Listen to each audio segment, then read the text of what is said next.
स्वर्ग, नर्क और पुण्य पाप। एक औरत जिसका नाम जानकी, उसकी मृत्यु हो गई। यमराज ने उसे लेने के लिए जानकी ने यमराज से पूछा, आप मुझे स्वर्ग ले जाएंगे या नर्क? यमराज बोले, दोनों में से कहीं नहीं। तुमने इस जन्म में बहुत अच्छे कर्म किए, इसलिए मैं तुम्हें सीधा प्रभु के धाम ले जा रहा हूँ। जानकी खुश हो गई और बोली, धन्यवाद, पर मेरी आपसे एक विनती है। मैंने यह धरती पर सबसे नर्क के बारे में सुना है, बहुत सुना है। एक बार हम इन दोनों जगह को देखना चाहते हैं। यमराज बोले, तुम्हारे कर्म अच्छे, इसलिए मैं तुम्हारी इच्छा पूरा करता हूँ। चलो हम स्वर्ग और नरक के रास्ते होते हुए प्रभु के धाम चलेंगे। दोनों चल पड़े। सबसे पहले नरक आया। नरक में जानकी ने जोर जोर से लोगों को रोने की आवाज़ सुनी। नरक में सभी लोग दुबले पतले और बीमार दिखाई दे रहे थे। महिला ने एक आदमी से पूछा, आप यहाँ सब लोग की ऐसी हालत क्यों है? आदमी बोला, तो कैसी हालत होगी, मरने के बाद जब से यहाँ आए हमने एक दिन भी खाना नहीं खाया। भूख से हमारी आत्माएं तड़प रही है। जिनकी जानकी की नज़र एक विशाल पतीले पर पड़ी, जो लोगों खुद करीब 300 फीट के ऊंचा है। पतीले के ऊपर एक विशाल चमचा लटका हुआ था। उस पतीले में बहुत ही शानदार खुशबू आ रही थी। जानकी ने उस आदमी से पूछा, इस पतीले में क्या है?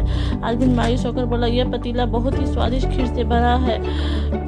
जानकी ने हैरानी से पूछा, इसमें खीर है तो आप लोग पेट भर के खीर खाते क्यों नहीं है? भूख से क्यों तड़प रहे हैं? आदमी रो रो कर बोलने लगा, कैसे यह पतीला 300 फीट ऊंचा है, हमने से कोई उस पतीले तक पहुंच नहीं पाता है। बुजुर्ग महिला ने उन पर तरस आ गया। सोचने लगी, बेचारे खीर का पतीला होते हुए भूख से बेहाल है, शायद ईश्वर ने इन्हें यही दंड दिया होगा। यमराज जानकी से बोले, चलो हमें देर हो रही है। दोनों चल पड़े। कुछ देर चलने पर स्वर्ग आया। पहले वहाँ बुजुर्ग महिला को सबको हंसने की, खिलखिलाने की आवाज़ सुनाई दी। सब लोग बहुत खुश दिखाई दे रहे थे। उनकी खुश देखकर बुजुर्ग महिला भी बहुत खुश हुई।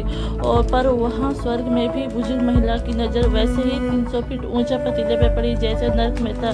उसके ऊपर भी वैसे ही चमचा लटका हुआ था। जानकी ने वहाँ के लोगों से पूछा, इस पतीले में क्या है? स्वर्ग के लोग बोले, इसमें बहुत ही स्वादिष्ट खीर है।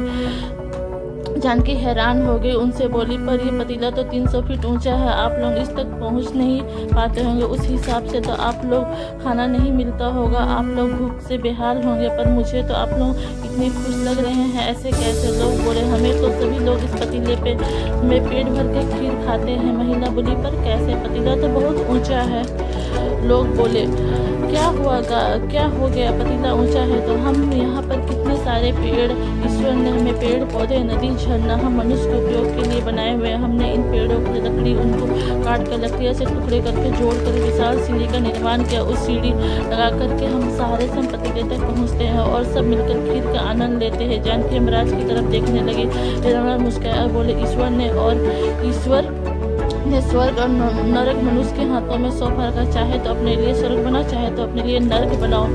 एक समान भारत पर डाला है, इसके लिए उसके सभी बच्चे एक समान होते, किसी पे भेदभाव नहीं करते। वहाँ नरक में भी पेड़ पौधे सब थे, और वहाँ के लोग आलसी थे। वो चाहते थे कि उनके हाथ में खीर हो। कोई कर्म नहीं करना चाहते थे, कोई मेहनत नहीं करना चाहते थे, इसलिए भूख से बेहाल है। यही तो ईश्वर की बनाई हुई दुनिया का नियम है। जो कर्म करेगा, मेहनत करेगा, उसी को मीठा फल खाने को मिलेगा। अर्थात स्वर्ग और नरक आपके हाथों में ही है। मेहनत करें, अच्छे कर्म करें और अपने जीवन को स्वर्ग बनाएं। Bye, take care. Next video